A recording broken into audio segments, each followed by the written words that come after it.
Look around you. You are sitting in a climate-controlled room. If you are hungry, you press a piece of glass and a stranger brings cooked food directly to your door. If you are bored, you have access to the entirety of human entertainment in your pocket. You have successfully eradicated almost every physical hardship that your ancestors fought violently to survive. You have built the ultimate, frictionless existence. And it is slowly, quietly, and mercilessly killing you.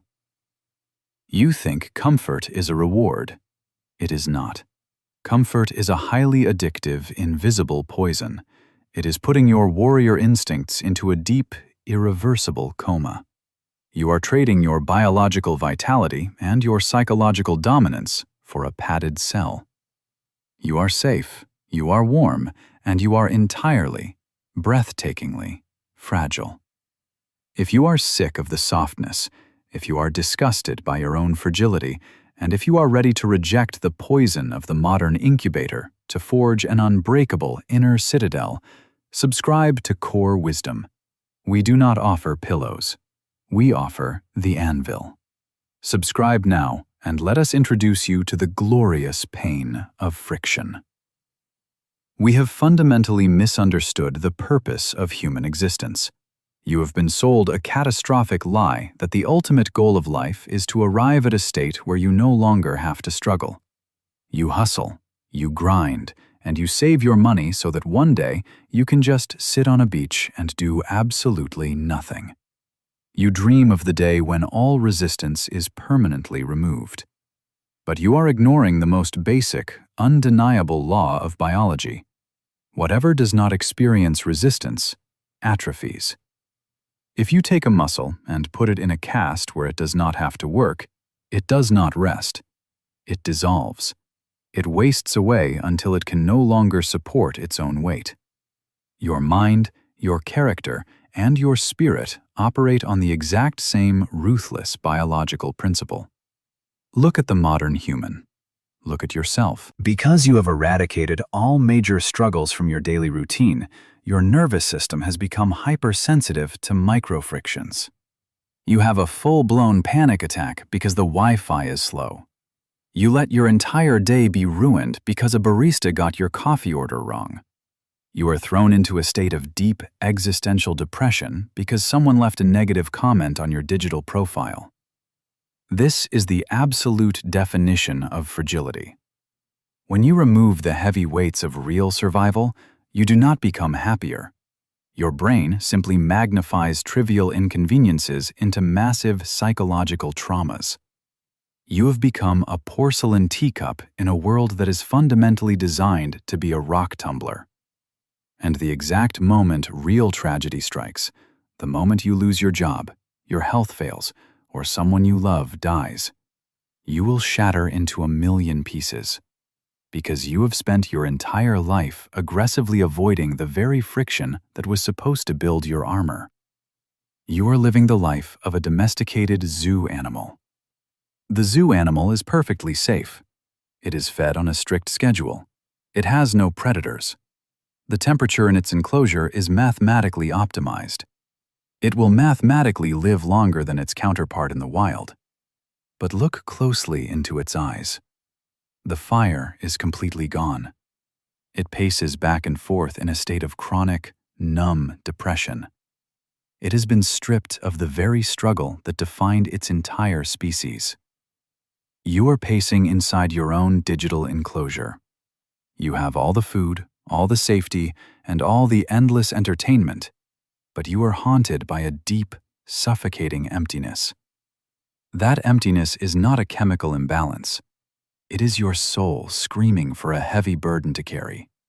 It is your biology begging for the friction it was engineered to conquer. 2,000 years ago, the Stoic philosopher Seneca looked at the aristocratic elite of Rome. He saw men who had inherited massive wealth, who had slaves to do their walking for them, who vomited so they could continue eating exotic foods. He saw the absolute pinnacle of human comfort, and he viewed them with profound, unrelenting pity. He wrote, "I judge you unfortunate because you have never lived through misfortune. You have passed through life without an opponent. No one can ever know what you are capable of, not even you. Read that line until it burns away your desire for an easy life. If you never face the storm, you will never know the strength of your own foundation. If you never step into the arena, you will go to your grave a complete stranger to your own potential. Seneca understood that a life without adversity is not a blessing from the universe. It is a curse. It means the universe does not respect you enough to test you. The gods do not forge the weak. They let the weak rot in their own comfort. But when the universe wants to forge a king, a general, or a sovereign mind, it does not hand them a soft bed. It throws them into the fire. It introduces them to the agonizing, beautiful pain of extreme friction. The modern obsession with happiness has completely castrated our potential. We define happiness as the complete absence of negative emotion, the complete absence of physical effort, and the complete absence of difficulty. We medicate sadness, we outsource our physical labor, and we cancel anything that makes us slightly uncomfortable. But this definition of happiness is a sterilized, pathetic illusion. True human fulfillment is not found in the absence of a load. It is found in the triumphant bearing of a heavy, meaningful load. The sovereign mind does not ask for a lighter burden. It demands broader shoulders. It actively seeks out the heaviest weight it can carry, because it knows that the strength of the back is built exclusively by the heaviness of the cross.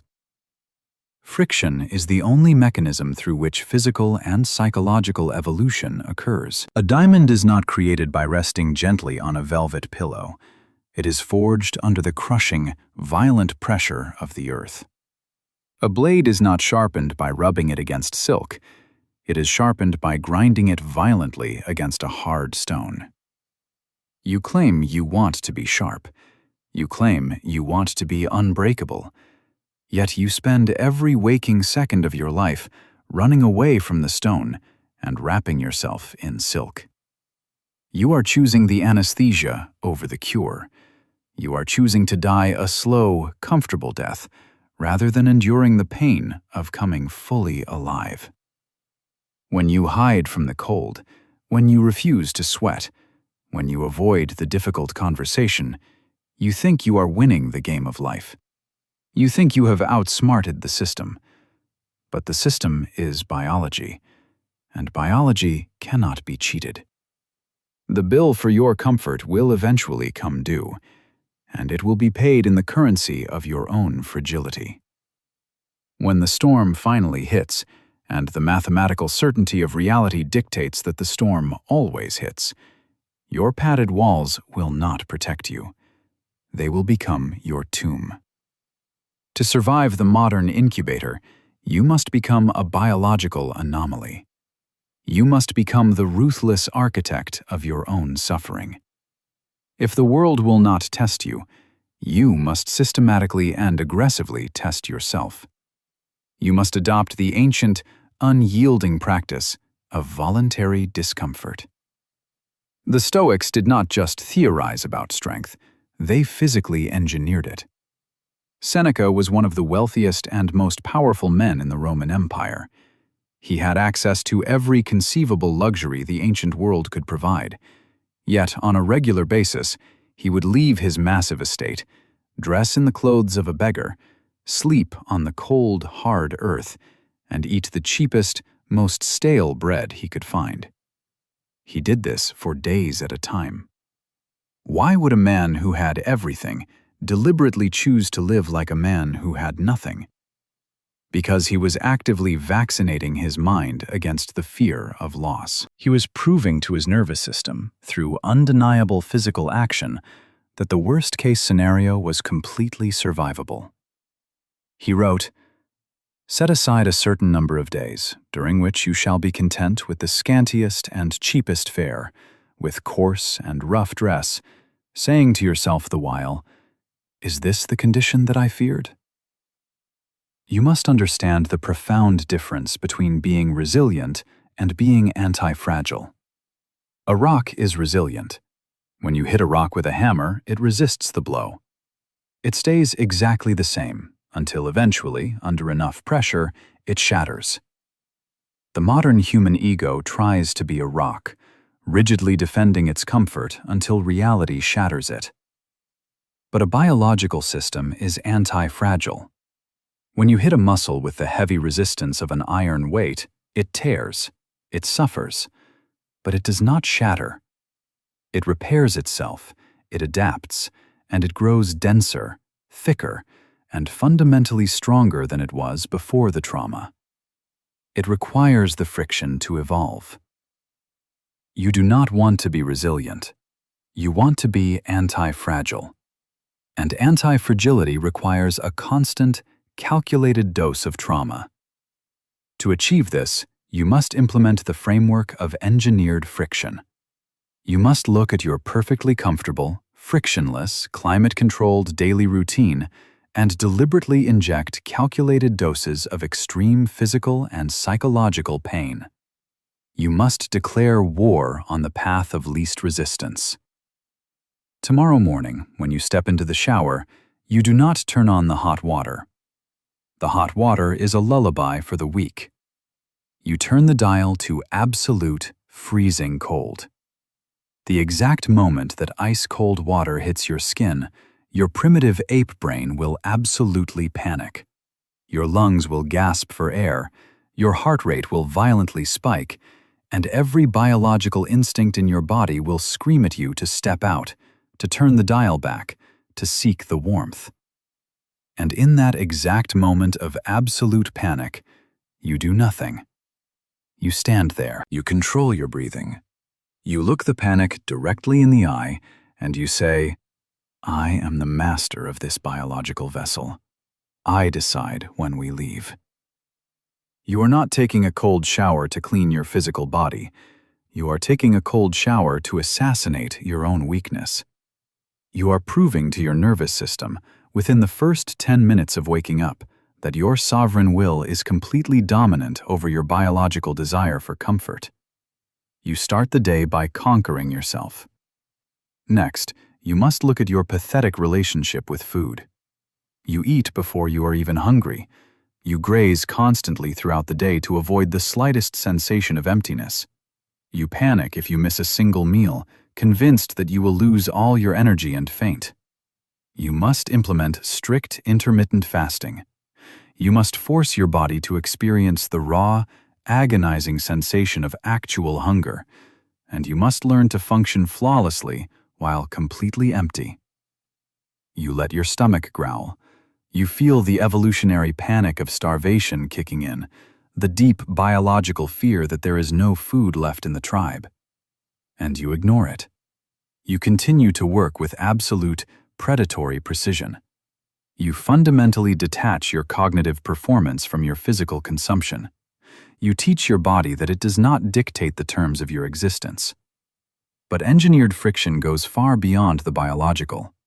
You must train your physical body until it begs for mercy. You do not go to the gym to take pictures and look good for anonymous strangers on the internet. You go to the gym to manufacture a controlled crisis. When your lungs are burning, when your muscles are failing, and when the loud, pathetic voice in your head is begging you to drop the weight and go home, you are standing at the exact threshold where the inner citadel is built. You do not negotiate with that voice. You push past it. You endure the repetition that you thought was mathematically impossible. You are not just tearing muscle fibers. You are forging ironclad psychological calluses. You are building a mind that does not shatter when the pressure is applied. Physical friction is just the baseline. It is the prerequisite for the real battle. You must also engineer extreme psychological friction. You have been actively avoiding a confrontation. You have a toxic friend you need to cut off, a boundary you need to violently enforce with your family, or a brutal truth you need to tell your business partner. You avoid it because you crave the comfortable silence. You tell yourself you are keeping the peace. You are not keeping the peace. You are hoarding a psychological cancer. You must walk directly into the fire of that awkward, terrifying conversation. You must learn to look someone in the eye, speak the uncompromising truth without apologizing, and endure the agonizing social friction that follows. You let the silence hang in the air. You let them be angry. You let the relationship fracture if it must. Enduring the intense heat of social conflict without backing down is the ultimate test of the sovereign mind. When you stop hiding from the truth to protect your comfort, you strip the external world of its power to intimidate you. Every time you choose the hard path, you are sending a violent, undeniable signal to your own nervous system. You are programming your biology to understand that you are not a victim of your environment, but the undisputed master of it. The Anti-Fragility protocol is not about mindless torture. It is about precise, strategic calibration. It is about ensuring that when the actual, unavoidable weight of the world is finally dropped onto your shoulders, your spine does not snap. Because make no mistake, the storm is coming. You can hide in your climate-controlled box, you can distract yourself with endless digital noise, and you can build a massive financial safety net, but you cannot outrun the fundamental tragedy of human existence. The day will come when the market crashes. The day will come when the doctor walks into the room with a terminal diagnosis. The day will come when the person you love most in this world takes their final breath. This is not pessimism. This is the absolute mathematical certainty of reality. When that day arrives, the comfortable man is completely destroyed. He collapses into a pile of ashes. He looks for a pill to numb the pain, a distraction to avoid the reality, or a scapegoat to blame for his suffering. He shatters because he has spent his entire existence avoiding the very friction that would have built his armor. But the sovereign mind does not shatter. The sovereign mind absorbs the catastrophic blow, bleeds, and remains standing. Why? Because the sovereign mind has been secretly practicing for this exact moment every single day.